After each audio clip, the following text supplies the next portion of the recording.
Hi, everybody. Welcome back to another edition of VCTV. I'm your host, Kyle Ellicott, and we've got our favorite subjects we're talking about today here on VCTV, and that is fintech and blockchain. As we know, things happen in these two industries on a millisecond basis. It's constantly changing. Not only are we seeing it that fast, but on days we're seeing a slew of major changes within the industry and announcements as well. And that's why we bring together the best and the brightest once a week, if not multiple times a week, to talk about these subjects and now how technologies are starting to intersect with each of these and industries, powering the next wave of applications, products, companies, and us as consumers for the decade in front of us. But as we like to do on this episode, I've got a few fun headlines that happened literally within the last 24 hours, and in some cases in the last 5 minutes, as again, this industry moves so quickly. Most notably, Bitcoin, BTC shot up to the moon and beyond, going over 20K, the area of resistance, then 21, then 22, and beyond. I feel like an auctioneer here. But with that, we also saw some big, huge announcements. Coinbase, an IPO? We don't know. The announcement's been made. The Medium post has been made, but we have yet to see the S1 filing itself. So it looks like Coinbase may be going public, but we are still waiting on the sidelines for those final documents to start reviewing, but we're all getting excited. IDEO, a shout out to the IDEO VC team, have just launched a DeFi, decentralized finance residency program, a new incubator and residency program for companies building in DeFi.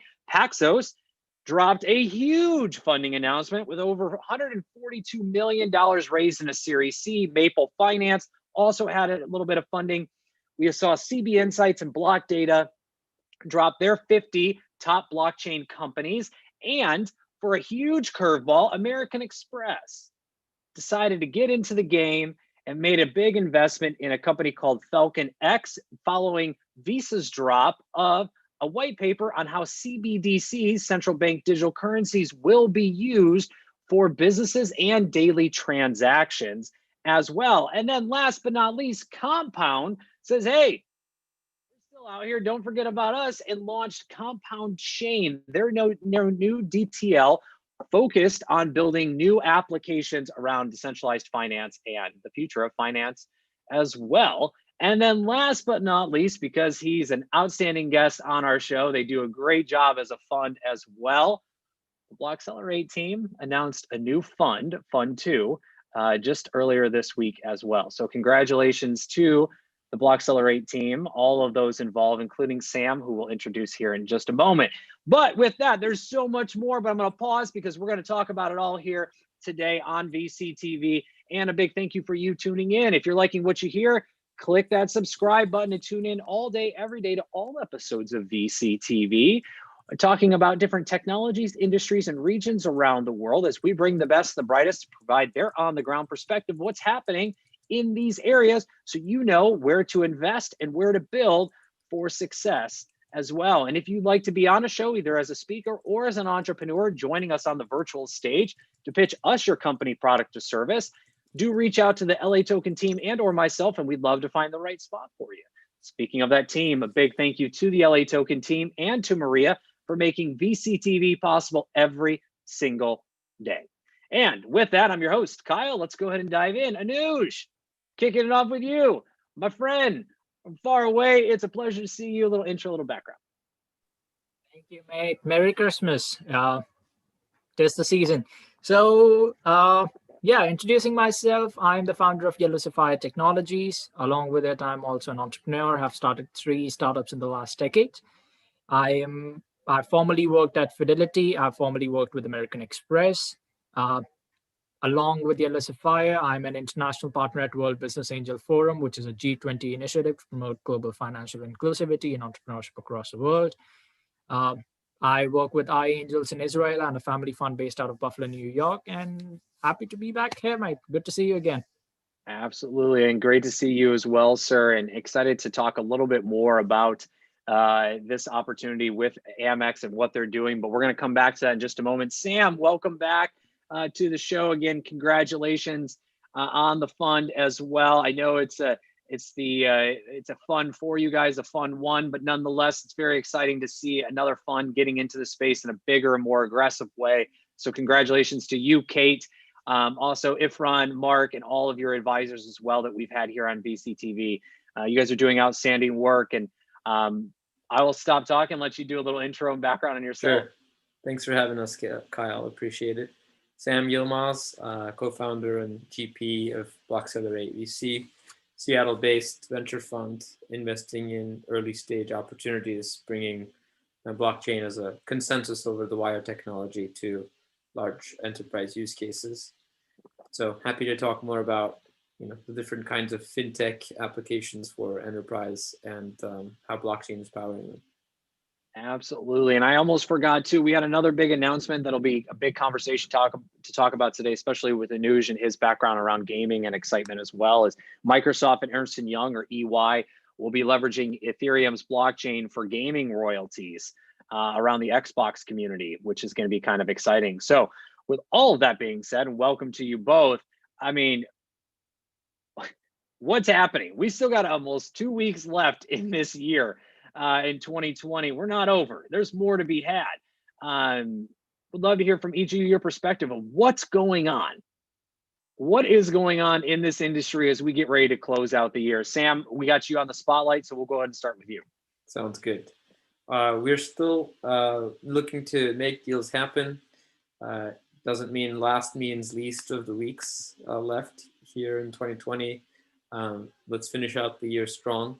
Always inviting new projects to come and meet us for their post-seed Series A and even into Series B rounds. We are in late stages of due diligence with a few companies and looking to make at least one more happen here in the next week. So in that active deployment schedule. And it's interesting, we're getting calls from investors that we met in the last few months, and they're wanting to get in on a fund that's closed. So that's another thing that's happening in the space. Also, the cryptocurrency prices appreciating puts in some regards, a greater wind in the sails of blockchain technologies, even though it's a different use case. Just the fact that more people are using email led to adoption of more websites and more e-commerce sites in some regards. So I see it in a similar modality here, where adoption of crypto and appreciation and pricing, more attention paid to that aspect of the technology, is also enabling other aspects of the technology to gain an adoption. So macroscopically, those are a few updates on what's happening on my radar.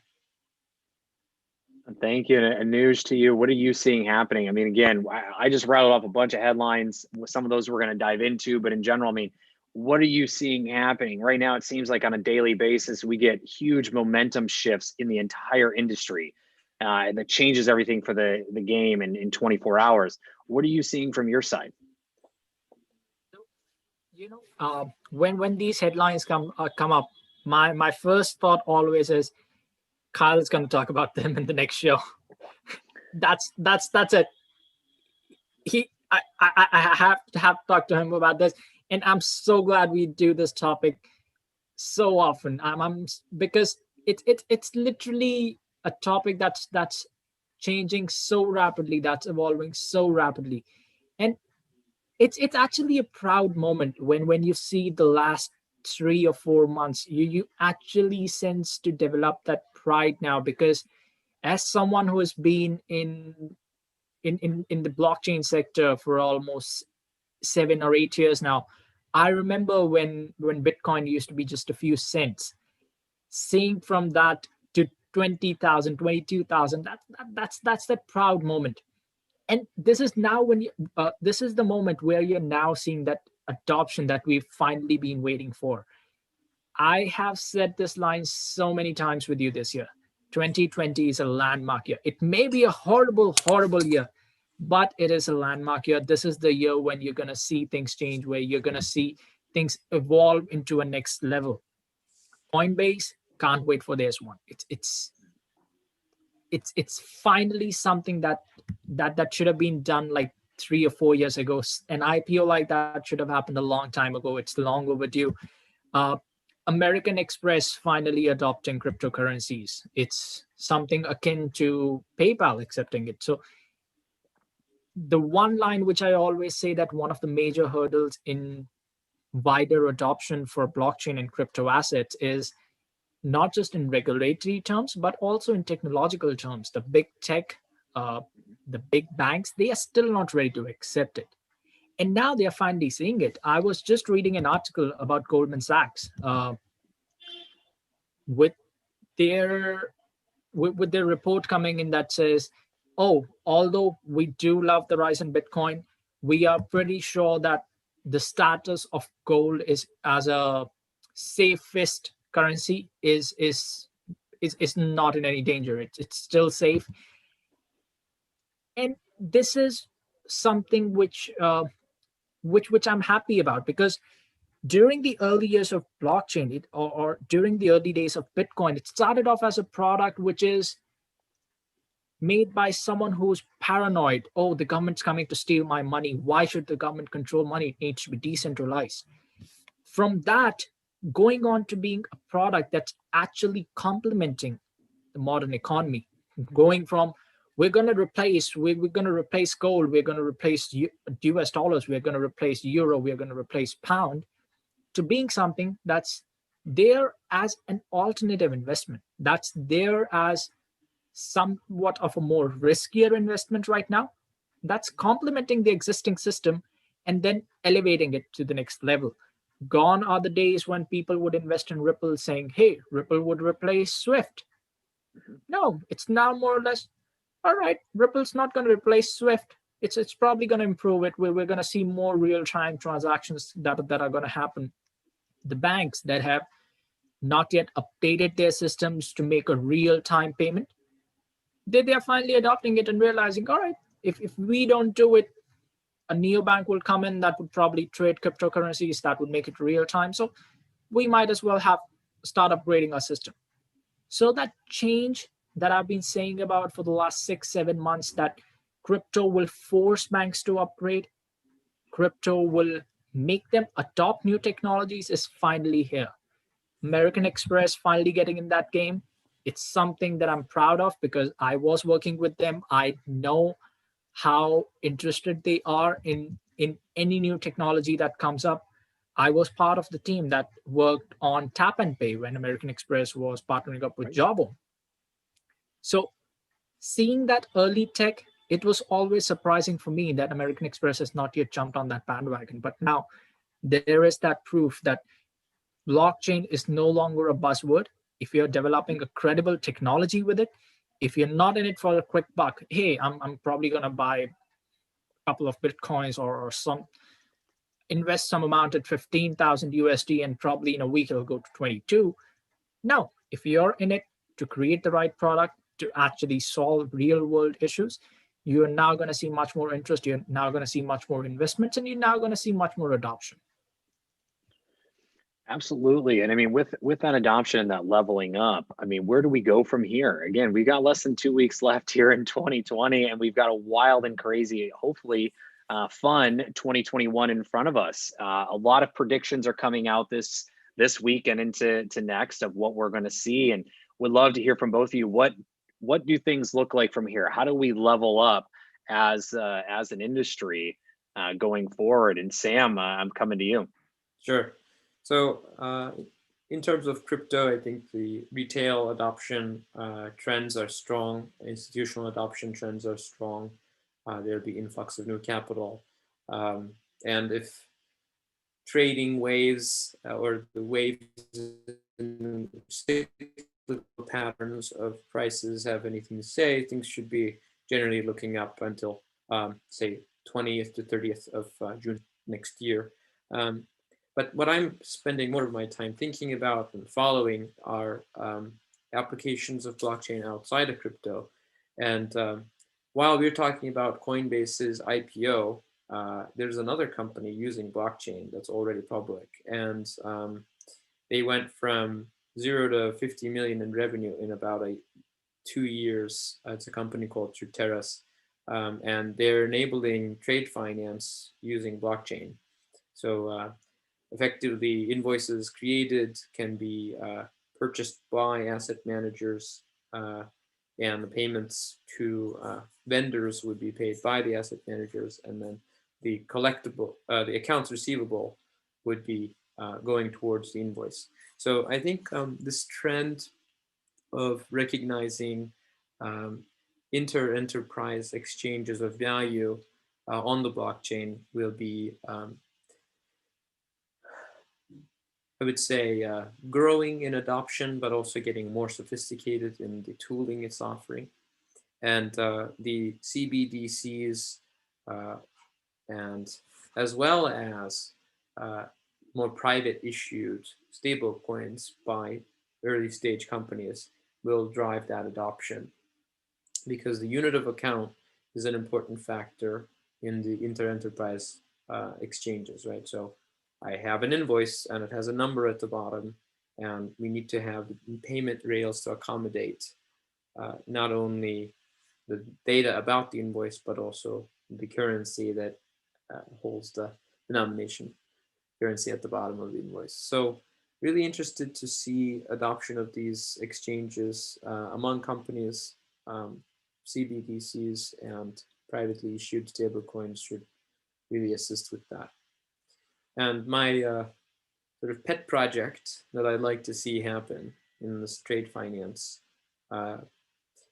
space is more of a value chain finance, where there's a series of parties that are exchanging goods and services with each other, and they pre-agree on a step in the process. They say this is going to be our mutual final product. No product is ever final, but let's say 4 elements in the value chain will say we make this product together.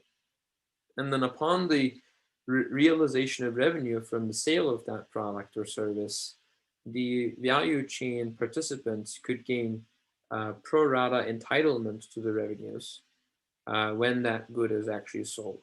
So in effect, value chain participants can begin to finance each other's operations without having to go to third parties at each step of the way to finance their individual operations. So really interested to see how that consensus over the wire technology comes in to help memory function of money. And now instead of exchanging money, we can track the entitlements on the blockchain in the course of a value chain transfer of goods and services. It's interesting. Anuj, are you seeing similar activities in terms of leveling up the industries, or what else may you be seeing as well? Thank you, Sam. So, I mean, I agree with everything Sam said. I am seeing some other aspects in technology as well. Couple of things which I have always been interested in is peer-to-peer lending. So I'm seeing a shift happening in Southeast Asia towards the financial sector, where now more and more peer-to-peer lending startups are coming up. An industry which has primarily been offline, highly unorganized, is now finally coming onto the internet, becoming more organized by the day. Along with it, a couple of things which I'm excited about and looking forward to in 2021 are a few projects that we have just taken up last week. See, when we talk about blockchain, we somehow always get stuck on the finance sector of things. While of course that's where it started, that's where it's easy to see the primary use there. Blockchain, or anyone working in that industry, has always had a myopic vision in just that technology being deployed only in the finance sector. One of the key components which we are now seeing some growth in is in V2E technologies, that is vehicle to everything. So there were a couple of research papers that were published a couple of years ago, which highlighted how blockchains can be used in autonomous vehicle to communicate with everything around them. It could be vehicle to vehicle, it could be vehicle to an IoT device, or it could be V2E. It could be vehicle to the ground. Now, while that technology had been very theoretical, Mhm. the last couple of years had advanced the system so much that it's now when I'm finally seeing a couple of projects being taken up that are actually imploring that system. Uh, it's no surprise there are going to be autonomous vehicles, Mhm. Mhm. not in 2021, but definitely in the coming decade. So before the end of 2030, of course, we can expect autonomous vehicle coming in. They might not be as commonly adopted, but they will be there. And hence that aspect in terms of how they will interact with each other, how a vehicle that's driving with each other. Because at the end of the day, that's what it's all about, right? An autonomous vehicle communicating effectively with everyone around them is how you can avoid accidents. There has been that moral and philosophical question that should there be a child or an elderly person that comes in front of an autonomous vehicle, What do you do? should the vehicle stop and injure the rider, or should it not stop and then keep going in the interest of the safety? Mhm. And when you have V2E technologies that are coming in into more devices like wearables, so if let's say Apple launches a car, Apple is the first to market in the autonomous vehicle sector, an Apple car that's interacting with every iPhone or every Apple Watch around it would be much more safer compared to if it was to launch right now. While LiDAR is, of course, a life-saving technology that would guide the vehicle, however, you can never be too sure, right? Mhm. Mhm. A, a system that's already 99% effective, if it can be taken to 99.99% effectiveness, that's when you'll finally see that ethical dilemma being answered, and more people being willing to accept that technology. That's when you'll move on to the future. So we at Yellow Sapphire are actually planning on expanding to Germany. We are already in talks with a couple of companies in Japan that are working in that sector, and we are trying to actively look into it. So that's something that I'm very keen about. That's something that I'm very excited about, and I'm hoping it turns it into the future that we've all grown up seeing. I mean, Mhm. we may not have the hoverboard, but I don't mind an autonomous car. I'm with you, and I want to come to what's something you both mentioned is mass adoption. I mean, we look at these technologies, and in most cases, they're infrastructure, and then they build consumer-facing apps and sometimes enterprise-based applications as well. Um, what do you see with some of these things that we just saw this week helping or not helping with that mass adoption? I mean, Coinbase, for instance, PayPal now getting into the activity game of digital currencies. Um, you've got Square, you've got MicroStrategies and Guggenheim and Northern Trust and bigger names from the institutional world coming in, getting into this space, offering this up as an easier service to many on the digital currency side. And then again, you have these very traditional names that have come from the world of venture or accelerators or business is in general now wanting to help leverage this technology for the greater good. How do you see some of these announcements affecting mass adoption? I mean, again, Amex making investments, Visa's white paper coming out about digital currencies and CBDCs for business and how to use those, Coinbase's filing of their S1, or again, TBD. What do you see in terms of mass adoption going over the next, we'll say 1 to 3 years? I'll give a little bit of a gap there. Sam, let's start with you. Right. So mass adoption of crypto, definitely a very strong trend. Um, but in terms of why, I think there will be a shift in why. There will be applications that enable retail participants to gain exposure to crypto and do so.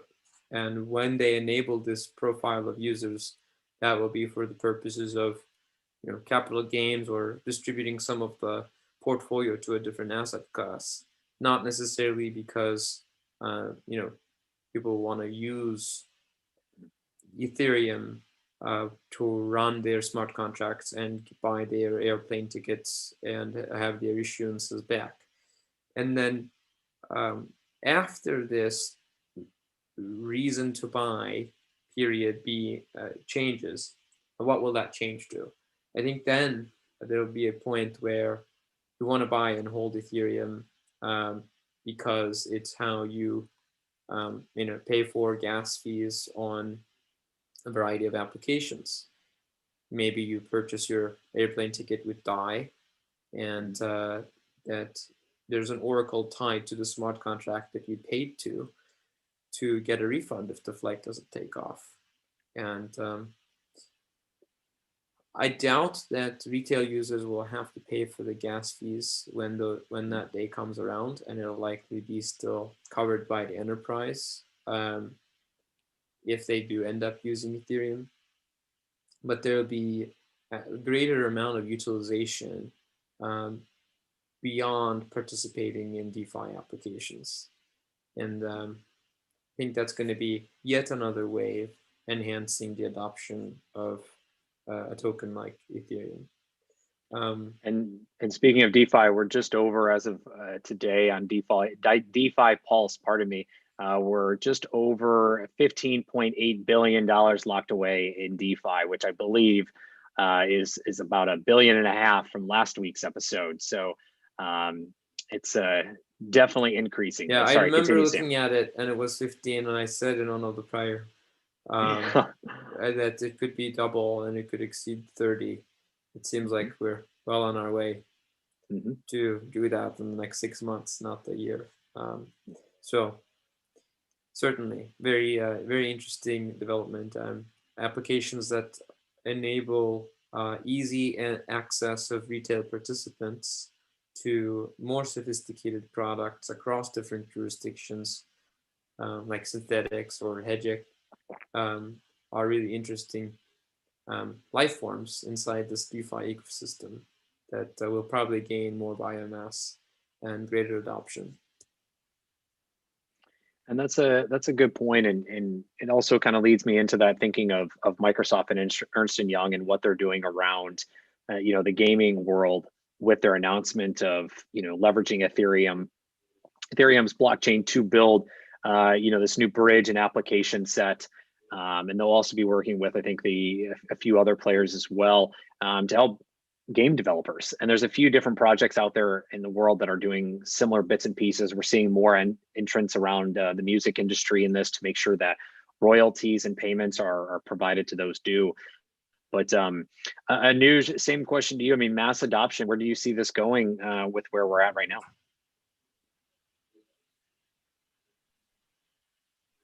So to answer that question,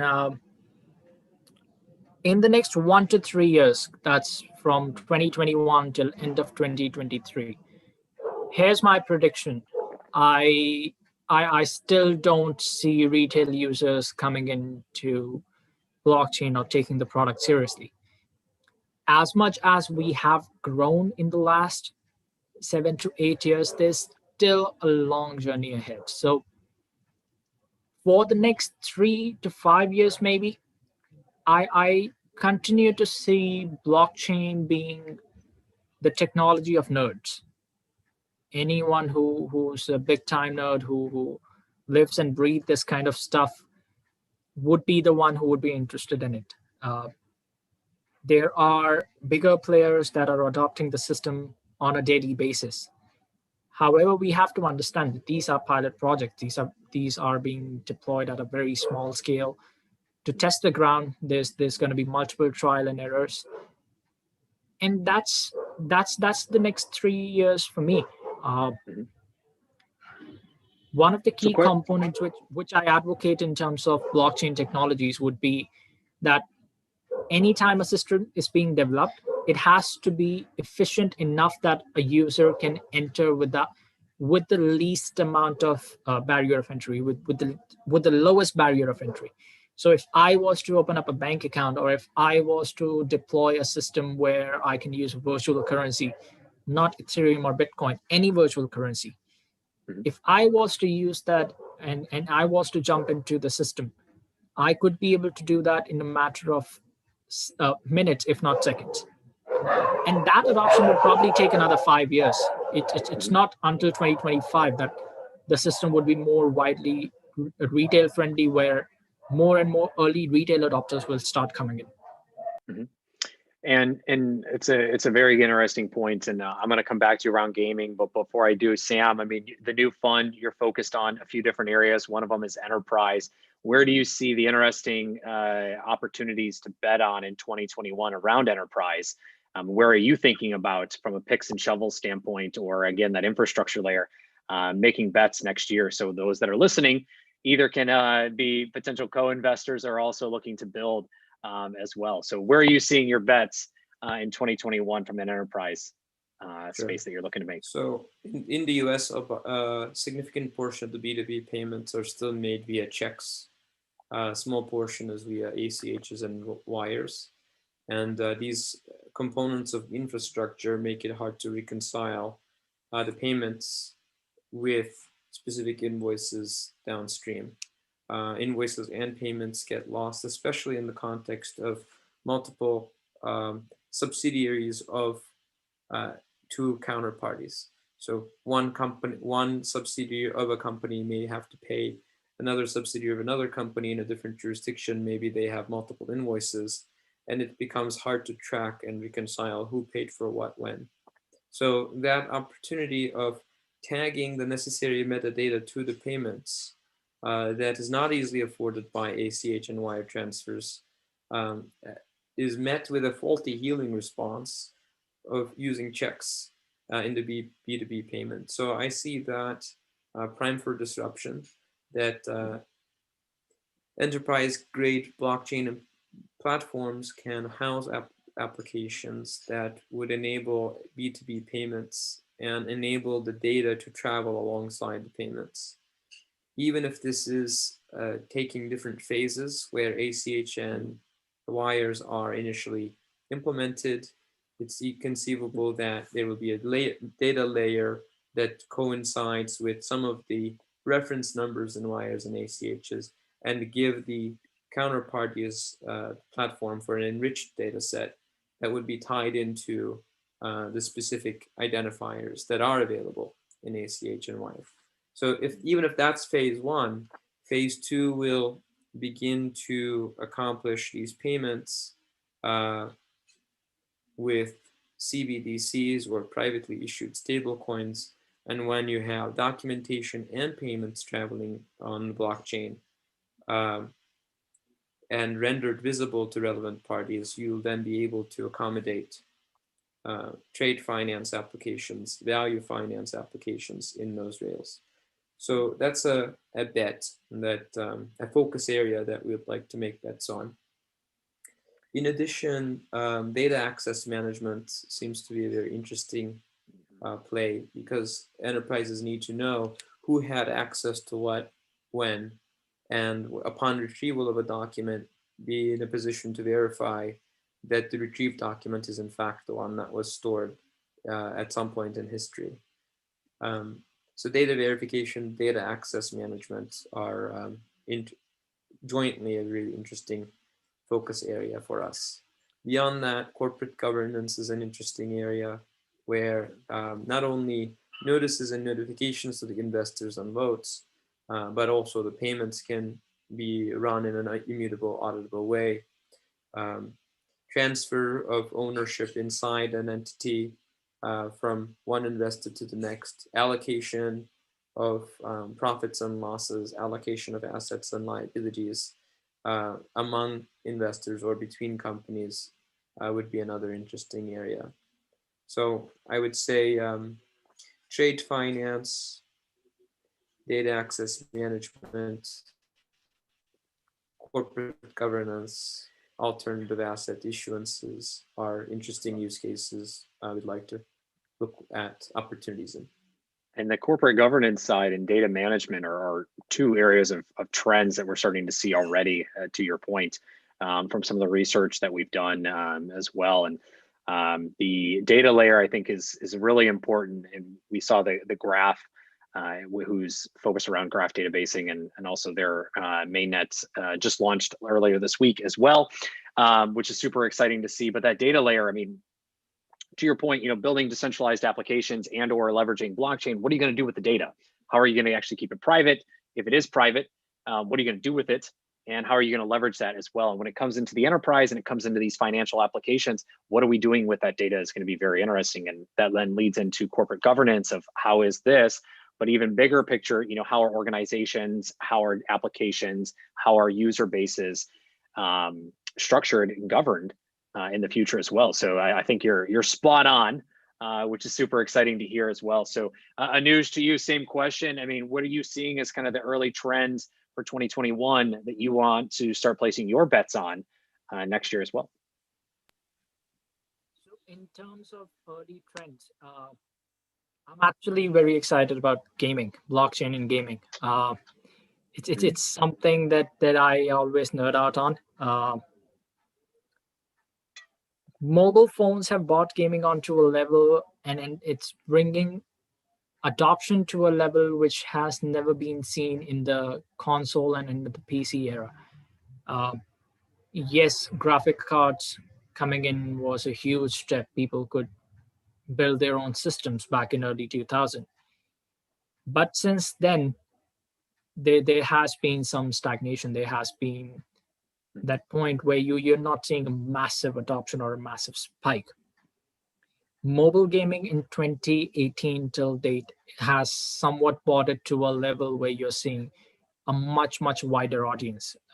Games like PUBG, games like Call of Duty Mobile have brought it to a level where not only are users excited about games like Cyberpunk 2017 coming on to PlayStation, but also about new updates for their games.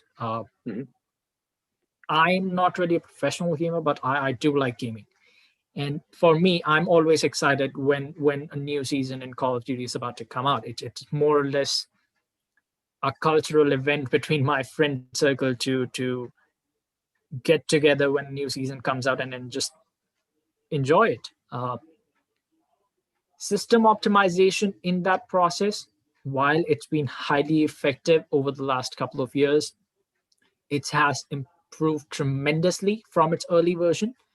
But for the course of the next 1 to 2 years, I am seeing that probably developers will now start using it alternative technologies, because you're now reaching again at that peak saturation point where you probably made the system as efficient as possible in its current state. Game ping right now in mobile phone is running at somewhere around 40 to 45 milliseconds. As per some updates that I read, it's supposed to be optimized to go up to 35 milliseconds, which is huge. When you talk about Wi-Fi speeds and then 4G connections, 35 milliseconds, it's a fantastic ping rate. But So the next advancement, go on. Yeah, so I just want to throw a quick question to you. So speaking on the topic today of blockchain gaming, I mean, we've started to see a huge surge in the second half of this year around activity in that. Let me say that differently. In maturing in the gaming space, right? We've seen games start to mature in terms of their interface and activity, and so much is starting to happen in that way. We got Neon District that just launched. We've got Decentraland starting to take off along with Sandbox and others.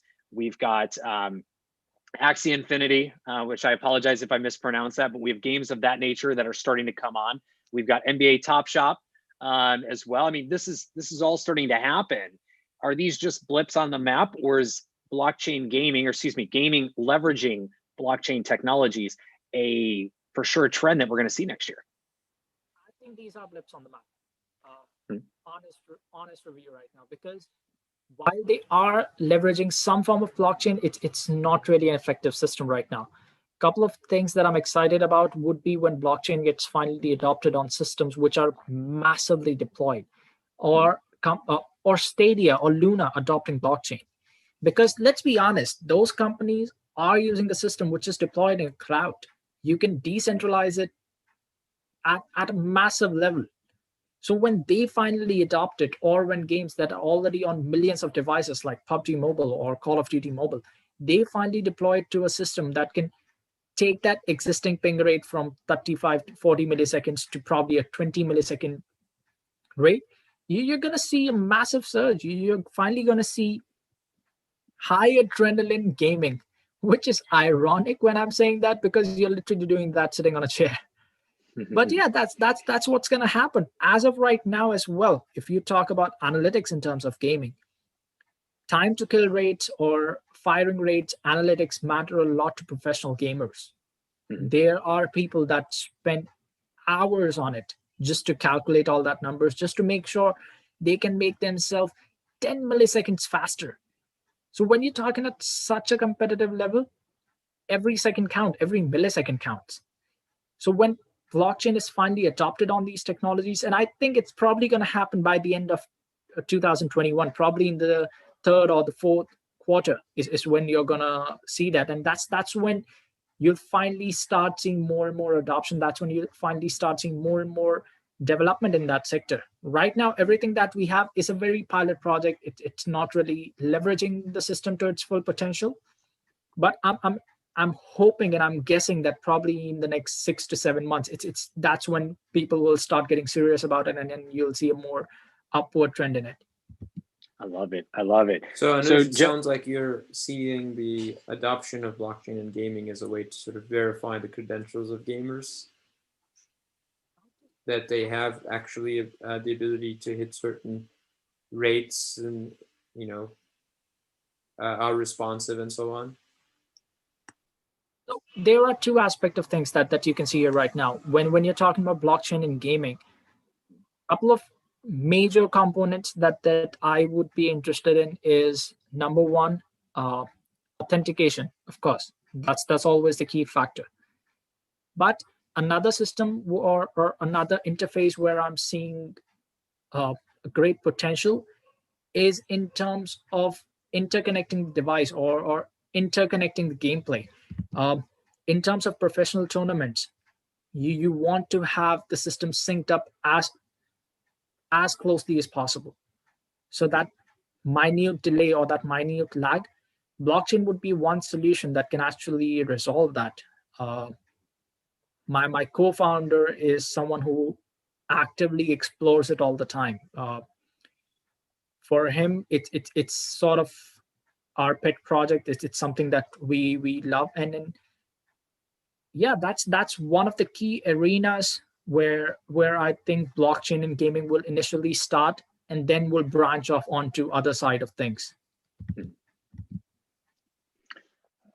This is interesting. So as we're coming to close, I want to make sure both of you get some closing thoughts in and any other predictions you want to throw out for next year. But one big last question, fintech. Let's switch gears over to fintech proper. I mean, right now we're seeing the rise of fintech applications around banking, around peer-to-peer transfers. We've got more trading applications. We're starting to see this world of financial technology really make it easier for us to process financial transactions. What do you see as your prediction for going into 2021 around fintech and taking blockchain maybe out of the equation? What do you see in terms of fintech that's really getting you excited for next year? Sam, I see you with a little smirk on your face. So I'm going to start with you first. Oh, that was because you asked for predictions, and I was like, oh, snap, I left my crystal ball at home. That was the joke running in my mind, hence the smirk. But so outside of blockchain, what sort of reasonable guesses for fintech? I think there will be greater opportunities to pool resources for community projects. Kickstarter and Indiegogo are good examples of a subtype of a community project, if you will, that there is an idea, a team that's going to put it to use, and it pools resources from distributed network of people. But this can be implemented in many other use cases. I don't know, but creating a mortgage down payment on a couple's house, honeymoon, are some examples that I've recently come across. But beyond that, I think community projects could span projects like getting components of infrastructure in a municipality or a village or a neighborhood that keeps kind of an entitlement or memory or record that this was community owned and operated. So that might be an interesting direction, whether it's with blockchain or without. I think there will be greater demand for that. And of course, I think the tech infrastructure, if it did have a blockchain component, could be more reliable, provided it doesn't pose any compliance challenges, like that some blockchain companies end up having to submit to money transmitters and money services business licenses that regular fiat applications can maybe be partnered with a bank to more easily accomplish such goals. So that could be one thing more easily coming top of mind outside of with our blockchain. What's the future of fintech? But retail adoption and the ability to participate in public markets and do so across jurisdictions, I think that'll be enhanced with or without blockchain. Those are the two that come to mind. That's which is interesting. News, do you have one quick one here before we come to close? I mean, sharing a very high level idea for South, at least for Southeast Asia. Couple of things which I'm seeing is that there's finally going to be consolidation in the banking sectors. Historically, we have had a lot of banks that have started up their operations in the last 3 or 4 decades that have been working well. However, with interest rate going down globally, they are seeing higher bad debts. So I'm actually seeing more consolidation that's happening. Famously in India, multiple public sectors bank have consolidated. So I see a decrease in number of banks for the next 1 to 2 years. To fill that gap, I see an increase in neobanking services coming up. One of my friends just launched a neobank in India, and I'm looking at their product and I'm really excited about it because you're primarily getting all the banking services at just your app. So I do see a rise on that front. Another thing, which is again a very high level prediction, is something that's at a very macro level. I definitely expect and hope for a rise in more debt funding. With interest rates going down, almost reaching negative, I see Western market moving towards East and actually giving out more debt, which will again be a double-edged sword because you'll expect that to drive the interest rates in India and in Southeast Asia down further. So it's going to be an interesting couple of years, to say the least. Banking sector is probably going to go through a major overhaul. You're going to see more and more digital banking coming up, more and more real-time systems coming up. Famously, the example that I share about Bangladesh, where they have 32 banks, but only 4 of them have real-time payment capabilities. So more and more banks will now adopt a real-time system, which will now consolidate and then come up with a more novel solution where now systems will become monoliths and interact with each other. The legacy system that's been running all these technologies will now finally be adopted and create these massive giants, which will now bring in the new age of technology, if I may say so. Yeah, I'd echo the P2P lending aspect, more microfinance, and the neobanks as well, where the modules of banking can be plug-and-play applications.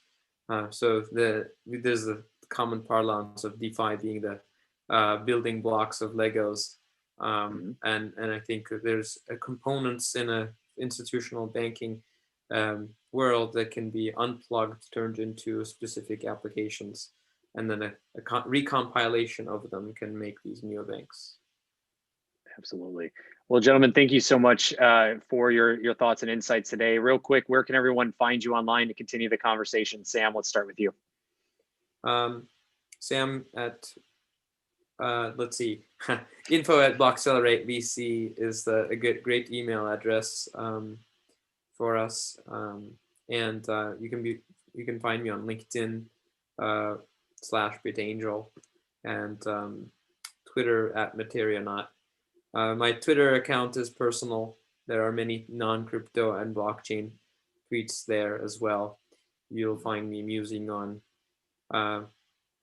physics, biology, chemistry, blockchain, and history of science, all the 9 yards. So happy to geek out on these subjects. Wonderful. Thank you, Sam. Anuj, where can everyone find you? So you can find me on LinkedIn. You can find me on Twitter at Anuj.